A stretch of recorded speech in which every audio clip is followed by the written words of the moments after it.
Hello বন্ধুরা, আপনাদের সকলকে নতুন একটি ভিডিওতে স্বাগত জানাই। বন্ধুরা, আপনাদের পিএম কিষানের নতুন একটা স্ট্যাটাসের সমস্যা দেখা দিচ্ছে। আপনাদের স্ট্যাটাস দেখাচ্ছে আনট্রেসেবল বেনিফিশিয়ারি। এখানে দেখুন রিজন অফ ইনএলিজিবিলিটি জায়গায় এখানে দেখুন আনট্রেসেবল বেনিফিশিয়ারি যদি এরকম স্ট্যাটাস দেখায়, সেক্ষেত্রে বন্ধুরা আপনারা কোনোভাবেই আপনারা পিএম কিষানে কিন্তু টাকা পাবেন না। আপনাদের কোনো কিষানদের অ্যাকাউন্টে কিন্তু টাকা ঢুকবে না। যদি আপনাদের এরকম স্ট্যাটাস দেখায়, সেক্ষেত্রে আপনাদেরকে কি করতে হবে এবং কিভাবে এটা আপনারা সলভ করবেন, কিভাবে এই সমস্যার সমাধান করবেন, তো চলুন এই ভিডিওটির মাধ্যমে আপনাদের সমস্ত ডিটেলসে জানাবো। তার আগে আপনাদের কাছে একটা রিকোয়েস্ট করবো, চ্যানেলে নতুন হলে চ্যানেলটিকে অবশ্যই সাবস্ক্রাইব করে বেল নোটিফিকেশনটি অল করে রাখবেন এই ধরনের নতুন কিছু আপডেট সবার আগে পাওয়ার জন্য। আর যারা আগে থেকে সাবস্ক্রাইব করে রেখেছেন তাদেরকে অসংখ্য ধন্যবাদ। তো চলুন বন্ধুরা ভিডিওটি শুরু করা যাক। তো সবার প্রথম আপনারা কি করবেন, আপনার পিএম কিষানের অফিসিয়াল ওয়েবসাইটে আসবেন। এই ওয়েবসাইটের লিঙ্ক আমি ডেসক্রিপশনে দিয়ে রাখবো, আপনারা ডাইরেক্ট লিঙ্কে ক্লিক করে এই পেজে চলে আসবেন এবং আপনার ডেসক্রিপশনে হোয়াটসঅ্যাপ গ্রুপ এবং টেলিগ্রাম গ্রুপের সাথে অবশ্যই যুক্ত যাবেন। ওখান থেকে আপডেট এবং লিঙ্ক পেয়ে যাবেন। এই পেজে আসার পর একটু নিচে আসবেন, এখানে দেখুন নো ইয়োর স্ট্যাটাস অপশনে ক্লিক করে আপনাদের যে স্ট্যাটাসটা দেখাচ্ছে সেই স্ট্যাটাসটা আগে সবার প্রথম আপনাদেরকে চেক করে নিতে হবে। তো তারপর বন্ধুরা আপনাদের এখানে দেখুন এলিজিবিলিটি স্ট্যাটাস, তার নিচে দেখুন রিজন অফ ইনএলিজিবিলিটি, এখানে দেখুন ইফ এনি। এখানে সবার প্রথম যদি এই অপশনটা দেখায়, তার নিচে দেখুন একবারে নিচে রিজন অফ ইনএলিজিবিলিটি, তার নিচে দেখুন আনট্রেসেবল বেনিফিশিয়ারি। তো আনট্রেসেবল বেনিফিশিয়ারি যদি এরকম স্ট্যাটাস দেখায়, সেক্ষেত্রে আপনাদের পিএম কিষানে কোনোভাবেই কিন্তু টাকা ঢুকবে না। আপনাদের অনেক কিষানদের অ্যাকাউন্টে এরকম স্ট্যাটাস দেখাচ্ছে, তাদের কিন্তু অ্যাকাউন্টে টাকা ঢোকেনি। তো আপনাদের যদি এরকম স্ট্যাটাস দেখায়, সেক্ষেত্রে আপনাদের পরে যে কিস্তি টাকা, ১৭তম কিস্তি টাকা আপনাদের অ্যাকাউন্টে কিন্তু ঢুকবে না। তো যদি এরকম স্ট্যাটাস দেখায়, সেক্ষেত্রে আপনারা কি করবেন, সবার প্রথম আপনাদেরকে অ্যানেক্সার 3 বলে একটা ফর্ম রয়েছে, এই অ্যানেক্সার 3 ফর্মটা আপনাদেরকে সাবমিট করতে হবে।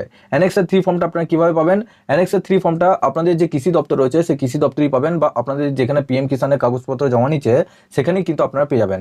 আপনাদের ফর্মটা আমি দেখাচ্ছি। আপনাদের যে ফর্মটা আপনারা দেখতে পাচ্ছেন অ্যানেক্সার 3 ফর্ম, ওপরে আপনারা দেখতে পাচ্ছেন ফার্মার এলিজিবিলিটি ভেরিফিকেশন ফর্ম।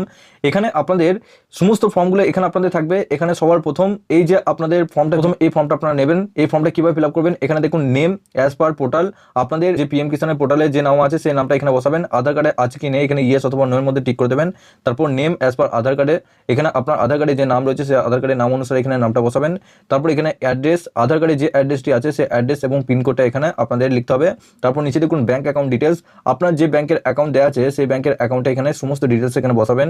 সবার প্রথমে এখানে আপনার নাম বসাবেন, ব্যাংকের অ্যাকাউন্টে যে নাম আছে, তারপর এখানে ব্যাংক নেম, তারপর ব্রাঞ্চ কোথায়, IFSC code, account number.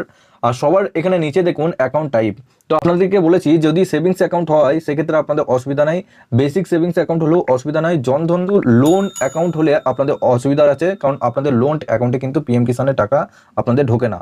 Jan Dhan যোজনা অ্যাকাউন্টও থাকলেও আপনাদের অ্যাকাউন্টে কিন্তু আপনাদের সেই সমস্ত অ্যাকাউন্টে কিন্তু পিএম কিষানের টাকা ঢোকে না। আপনারা অবশ্যই চেষ্টা করবেন যে সেভিংস অ্যাকাউন্ট খোলার। আপনাদের যদি ফিক্সড ডিপোজিট বা আপনাদের কোনো অন্য লোন অ্যাকাউন্ট থাকলেও আপনারা অবশ্যই ওই অ্যাকাউন্টগুলো বাদ দিয়ে এমনি নর্মাল সেভিংস অ্যাকাউন্ট খুলে নেবেন। তো বন্ধুরা এই ফর্মটা সমস্ত কিছু ফিল আপ করার পর এখানে, তো এই ফর্মটা সমস্ত কিছু ফিল আপ করার পর আপনাদের ডকুমেন্টসগুলো নিয়ে আধার কার্ড, পর্চা এবং ব্যাংকের অ্যাকাউন্ট, এই ফর্মটা নিয়ে গিয়ে অ্যাটাচ করে সেলফ অ্যাটেস্টেড করার পর কৃষি অফিসে কিন্তু জমা করতে হবে। জমা করার পর 1 থেকে 1.5 মাসের মধ্যে কিন্তু আপনাদের স্ট্যাটাসটা পুরোপুরিভাবে অ্যাপ্রুভ হয়ে যাবে। যদি অ্যাপ্রুভ না হয় সেক্ষেত্রে বন্ধুরা আপনাদেরকে কিন্তু পুরোপুরিভাবে আপনাদের পিএম কিষানে কিন্তু নতুন করে আবেদন করতে হবে। এটা আপনাদের একটা প্রসেস রয়েছে অ্যানেক্সার 3 ফর্মটা, এটা যদি আপনাদের 100% হয়ে যায় সেক্ষেত্রে আপনাদের কিন্তু আর অসুবিধা নেই। যদি না হয় এই ফর্মটা ফিল আপ করেও সেক্ষেত্রে আপনাদের 100% আপনাদের কিন্তু পিএম কিষানে নতুন করে আবেদন করতে হবে।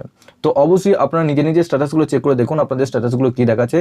যদি ওরকম স্ট্যাটাস দেখায় সেক্ষেত্রে আপনারা অবশ্যই নিজে নিজে কৃষি অফিসে দেখা করুন, সেখানে বলবেন যে অ্যানেক্সার 3 ফর্মটা আমাকে দিন, বা ওনারাই আপনাদেরকে বলবে যে অ্যানেক্সার 3 ফর্মটা কিন্তু পুরোপুরিভাবে আপনাদেরকে সাবমিট করতে হবে, তবেই কিন্তু আপনারা পিএম কিষান থেকে লাভ নিতে পারবেন। তো বন্ধুরা আপনাদের স্ট্যাটাসটা কি দেখাচ্ছে নিচে অবশ্যই কমেন্ট বক্সে জানাবেন, এবং আপনারা অবশ্যই নিচে ডেসক্রিপশনে হোয়াটসঅ্যাপ গ্রুপ এবং আপনার টেলিগ্রাম গ্রুপের সাথে যুক্ত যাবেন, সবার আগে ওখান থেকে আপডেট এবং লিঙ্ক পেয়ে যাবেন। সবার শেষে আপনাদের কাছে একটা রিকোয়েস্ট করবো, চ্যানেলে নতুন হলে চ্যানেলটিকে অবশ্যই সাবস্ক্রাইব করে বেল নোটিফিকেশনটি অল করে রাখবেন এই ধরনের নতুন কিছু আপডেট সবার আগে পাওয়ার জন্য। আর যারা আগে থেকে সাবস্ক্রাইব করে রেখেছেন তাদেরকে অসংখ্য ধন্যবাদ। তো চলুন বন্ধুরা পরের ভিডিওতে দেখা হচ্ছে এরকমই নতুন কিছু আপডেট